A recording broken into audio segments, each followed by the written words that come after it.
না বলেই নিয়ে যাবে, আমার প্রস্তুতি ছাড়াই হয়তো নিয়ে যাবে। এজন্য আমরা সবার এটা ভাবা, সবার এটা ভাবা, পাপ করে কেউ নিজেকে বুদ্ধিমান ভাবে। মোবাইলের এই আসক্তি কমান। পাঞ্জাবিওয়ালাদেরকেও বলি, কোন কওমের, কোন জাতির, কোন সম্প্রদায়ের হাদিস এটা, জাতির পথ প্রদর্শক যদি উল্টো পথে চলতে শুরু করে, ওই জাতির অবস্থা তখন বেশি খারাপ হয়। ওই জাতির হালাত তখন বড় বেশি করুণ হয়ে যায়। ওই জাতি আর পথ পায় না যদি হাদি গোমরা হয়ে যায়, পথ প্রদর্শকই যদি উল্টো পথে যায়। এজন্য শুধু শুধু চুল, চেহারা, শুধু শুধু অনর্থক, যখন যেখানে যা দেখলাম তাই ছবি তুলতে হবে, এটা অসভ্যতা ছাড়া আর কিছু না। অমুক হুজুরের সাথে আমার একটা ছবি, কেন ইতিপূর্বে কি মানুষ হুজুরদের সাথে দেখা করে নাই? গত 30 বছর আগে, এর আগে কি পৃথিবীতে হুজুর ছিল না? তো ওনারা কেমনে দেখা করে? ওনারা কি ভালোবাসতো না আলেমদেরকে? এর আগে কি আলেমদের ইজ্জত ছিল না? এর আগে কি মানুষ আলেমদের কাছে আসতো না? এই অপদার্থ, এই টুপিওয়ালা, ওঠ এখান থেকে, ওঠো বেটা এখান থেকে, উঠান, এর ওর উঠে দেন, উঠান থেকে, এই বেটা উঠো, ওঠো, তুমি উঠো, ওঠো, ওঠো, দাঁড়া, ওঠো, যাও এখান থেকে, বাইরো। আবারও বাইর হয় না কেন? বাইর হবে না। এখন কেমন লাগে দেখবেন। পাঞ্জাবিওয়ালা ফালতু কোথাকার। যাও বেটা যাও, তোমার ওয়াজ শুনতে হবে না। জি বাবা, এটা ফিকির করে একটা জাতির চোখের সামনে বুঝি ধ্বংস হয়ে যাবে। একটা জাতির যুব সমাজ বুঝি আমাদের এত মানুষ, এত প্রযুক্তি, এত আধুনিকতা, এত অর্থ, এত প্রাচুর্য, এত ঘর, এত দালান, বিল্ডিং, সব কিছু সুন্দর, সব কিছুই এখন আরামদায়ক, কত সুন্দর সুন্দর ব্যবস্থাপনা। মনে করেন একটা মাদ্রাসার বোর্ডিং এ এখন 3 বেলা খানা খাওয়া। আমরা পুরা ছাত্র জীবন কোনোদিন 3 বেলা খানা খাই না। পুরা ছাত্র জীবনে আমি কোনোদিন দেখি নাই 3 বেলা খানা খাই।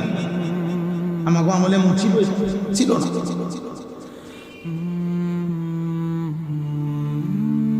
একটু তরকারির জন্য তো আমার স্পষ্ট মনে আছে, আমি চোখের পানি ফেলে কাঁদছি।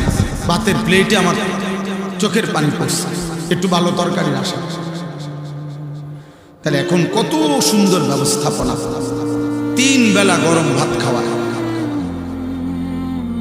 রুমে রুমে ফ্যান চলতেছে। গ্রামের প্রত্যন্ত অঞ্চল একটা প্রতিষ্ঠান, সবকিছুই বিল্ডিং, টয়লেট, বাথরুম। আমি কাঁদতাম ছাত্র জীবনে। আমার মনে আছে আমি প্রথম যে বাড়িতে লজিং ছিলাম, এরা ঘর এখান থেকে জামাল ভাই কমপক্ষে ওই এই পুরা প্যান্ডেল পার হইয়া আরো 2টা প্যান্ডেল সমান হইত দূরে, সুপারি গাছের ভিতরে হ্যাগো টয়লেট আগের দিন। তো আমি সন্ধ্যার পরে হলে ভয় পাইতাম। লজিংওয়ালা আমারে, যার বাড়িতে লজিং থাকতাম, উনি আমারে দৌড়ে দৌড়া হারিকেন দিয়া প্রয়োজন হইলে নিত। উনি দাঁড়ায় থাকতো হারিকেন নিয়া। তো এরপরে আবার নিজের প্রয়োজন সেরে আবার আসত। কত এটা আজ থেকে আমার বয়স কত মনে হয় 400 বছর, 300 বছর আগের ঘটনা। এটা নূহ নবীর ঘটনা। আমার বয়স 44 বছর চলছে, তাহলে 30 বছর আগের ঘটনা। এজন্য ভাই, বন্ধু, প্রিয় বাবা, অভিভাবক শ্রেণী, আমরা সবাই মিলে আমাদের খামখেয়ালি কিন্তু সীমা বেড়ে যাচ্ছে। এমন নাফরমানির পরে আমাদের কপালে সুখ আসবে। এত গুনাহ, এত পাপ, এত নারী, এত ছবি, এত জিনা, এত ব্যভিচার, এত মদ, এত জুয়া, আমাদের বোনদের, আমাদের মায়েদের এত বেপরদেগি আমাদের নিরাপত্তা, আমাদের স্বস্তি, আমাদের শান্তি, সুখ কেড়ে নিচ্ছে। আমাদের উপরে বড়সড় আযাব, বড়সড় আযাব, বড়সড় মুসিবত। আমি এইমাত্র হাদিস পড়ছি, আল্লাহ নবী সাল্লাল্লাহু আলাইহি ওয়াসাল্লামের বিশুদ্ধ হাদিস, তিরমিজি শরীফের হাদিস। নবীজি বলেন, লা ইয়াকুনু ফি উম্মতি খাসফুন ওয়া কাসফুন ওয়া মাসখুন। ফি উম্মতি বলছেন, আমার উম্মতের মধ্যে শেষ জামানায় তিনটা বড় বড় আযাব আসবে। এক নাম্বার হলো মাটি ধসিয়ে দেওয়া হবে, দুই নাম্বার হলো পাথরের বৃষ্টি বর্ষণ হবে, তিন নাম্বার হলো চেহারা বিকৃত করে দেওয়া হবে। সাহাবারা জিজ্ঞেস করছেন, কিলা ইয়া রাসূলুল্লাহ মাতা, এমনটা কখন হবে? আল্লাহর নবী সাল্লাল্লাহু আলাইহি সাল্লাম বলেন, ইজা যাহারাতিল কাইনাত, যখন গায়িকা গানের আসর বেড়ে যাবে, ওয়াল মাআজিফ, যখন বাদ্যযন্ত্র বেড়ে যাবে, ওয়াস্তাহাল্লাতিল খামরা, এবং লোকেরা মদ খাওয়াকে স্বাভাবিক মনে করবে, মনে হবে যেন হালাল, নেশাকে হালালের মতো মনে করবে। গায়িকা, বাদ্যযন্ত্র, গান, বাদ্য,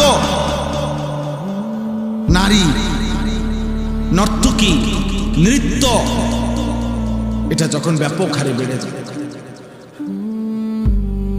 লক্ষ লক্ষ যুবকের চেহারার দিকে ইমানদার তাকিয়ে দেখেন, 16 বছরের চেহারা কতটা কালো হয়ে আছে, 18 বছর মাত্র বয়স, সাফা ভিতরে ঢুকে গেছে, কড়িমড়ি ভিতরে ঢুকে গেছে। হ্যাঁ, বুঝায় যায় গুনাহ নাফরমানকে অন্ধকার বানায়। চেহারার মধ্যে কোনো দয়া, মায়া, ভালোবাসা, আদর, সোহাগের, ভদ্রতার কোনো চিহ্ন, কে মা, কে বাবা, কে অভিভাবক, কিচ্ছু খবর। চুল রাখছে বেঈমানের মতো, চলাফেরা বেঈমানের মতো, মুশরিকের মতো, মন চাইলে খায়, মন না চাইলে ঘুমায়, মন চাইলে টেলিভিশন, মন চাইলে মোবাইল, নারী, ছবি, মন চাইলে অসৎ বন্ধুদের সাথে আড্ডা। আহা, এরই নাম মুসলমানদের জীবন। একজন মুসলিম কিশোর যুবক পৃথিবীতে আর ছিল না। বিগত দিনেও তো মুসলমানের কিশোর ছিল, যুবক ছিল ভাইয়া। এখন যাদের বয়স 60 বছর, তো ওই ছেলেরা বাবা ওনাগরে জিগাও, তোমার দাদার বয়সী, চাচার বয়সী, যে আপনার 14 বছর, 18 বছর, 20 বছর চাচা, হোক না জেনারেল লাইনের মানুষ, হোক হুজুর না, পাবলিক গ্রামের মানুষ, সাধারণ খেটে খাওয়া মানুষ, তো ওনারে জিজ্ঞাসা করো, বিবেকবান একটা ছেলে, যে আপনি আপনার 20 বছর 25 বছর বয়সটা কেমনে কাটাইছিলেন? উনি বলবে, সংসারে মাথার ঘাম পায়ে ফেলে কঠোর পরিশ্রম করছি, হয় বাপে কামে লাগাইছে, নয় দাদায় সংসারে কামে লাগায় রাখছে, অবসর পাইনি। এমনটাই উনাদের জীবন কাটছে। কিন্তু একটু সুখ এই পূর্বপুরুষের, কারো বাবার, কারো দাদার, কারো বড় ভাইয়ের লাগাতার মেহনত কইরা হয়তো সংসারে এখন একটু সচ্ছলতা আসছে, একটু প্রাচুর্য আসছে। এখন আল্লাহর রহমতে তোমার বাপে বিদেশ কইরা অথবা ভাই বিদেশ কইরা বিল্ডিং টিল্ডিং করছে, কদ্দুর জায়গা জমি কিনছে, এখন আল্লাহর রহমতে বাড়ির চারদিকে বাউন্ডারি হয়েছে, বিদ্যুৎ আসছে, একটা ফ্রিজ কিনছে, সোফা কিনছে, সংসারটার একটা সুন্দর চেহারা দাঁড় করাইছে। তাহলে এত কষ্টের পরে আজ এমন সুন্দর ইন্তজাম পেয়ে তোমরা নতুন প্রজন্ম গুনাহ আর নাফরমানি আর অশ্লীলতা আর বেহায়াপনায় ডুবে গেছে। নিজেরাই ইচ্ছা করে পরিবার থেকে বাঁধন, অসংখ্য যুবকের, অসংখ্য ছেলে বলতে পারবে না যে তার বাবার আখলাক কেমন, তার আখলাক। একটা ছেলে বলো মুসলমানের বাচ্চা, বেঈমানের মতো যারা চুল রাখছো, তোর বাবার চুল এমন নেই, তোর বংশের কেউ পূর্বে জীবনে কেউ গত 1450 বছরে এমন চুল রাখছে কিনা তুমি বলো। তাহলে তুমি কোন বেঈমানের মতো চুল রাখতে? কেন? তোমার পূর্বপুরুষ নাই, তোমার কোনো বাবা নাই, তোমার দাদা নাই, তোমার কোনো বংশ নাই, তোমার কোনো সম্ভ্রম নাই, তুমি হঠাৎ করে নতুন করে কোন রঙে সাজতেছ? তুমি কোন মুশরিকের মতো তুমি পছন্দ করে ফেললা? তোমার বাপ দাদা সব ভুল ছিল, তোমার নবী ভুল, তোমার সাহাবারা ভুল ছিল। এত সাহাবা, এত আউলিয়া, এত উলামা, যুগ যুগ ধরে তারা সব অভদ্র, তারা সবার রুচি নাই, তাদের কারো কাছে কোনো সৌন্দর্য নাই। বেঈমানের কাছে সৌন্দর্য, কোনো খেলোয়াড়, কোনো নর্তকী, কোনো টিকটকের অসৎ চরিত্রবান যুবক, কামডা করল। এত ফালতু কাজে, এত বেহুদা কাজে, এত অনর্থক কাজে জীবন নষ্ট করা, এটা ঈমানদারের স্বভাব।